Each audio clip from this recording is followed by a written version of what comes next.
অনেক দিন ধরেই ভাবছিলাম লুকটা একটু চেঞ্জ করব। নিজেকে আয়নায় দেখে স্যাটিসফাইড হলে তবেই না মনটা ভালো থাকবে।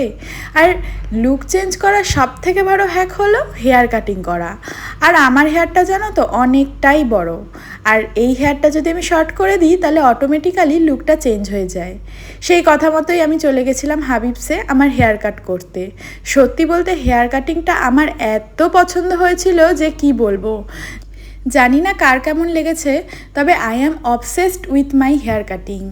যাই হোক, সেদিন হেয়ার কাটিং করে বেরিয়ে মনটা এত খুশি হয়ে গেছিলো যে তারপরে আমরা একটু ঘুরতে বেরিয়ে গেছিলাম। আর এমনিতেও সেদিন ঘুরতে বেরোতামই, কারণ সেদিন ছিল সানডে। তো আমরা চলে এসেছিলাম একটা ক্যাফেতে, আর এই ক্যাফেটাতে যেন আমরা নতুন এসেছি।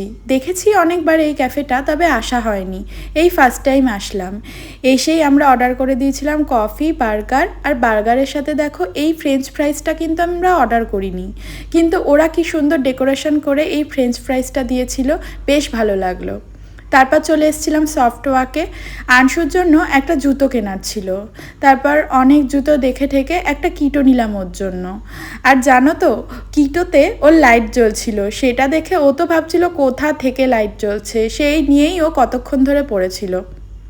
তারপর ওকে কোনো রকমে ভুলিয়ে ভালিয়ে ওখান থেকে নিয়ে চলে আসলাম ভিশালে। ভিশালে এসে ভাবলাম ওর জন্য একটা মেয়েদের ড্রেস কিনি।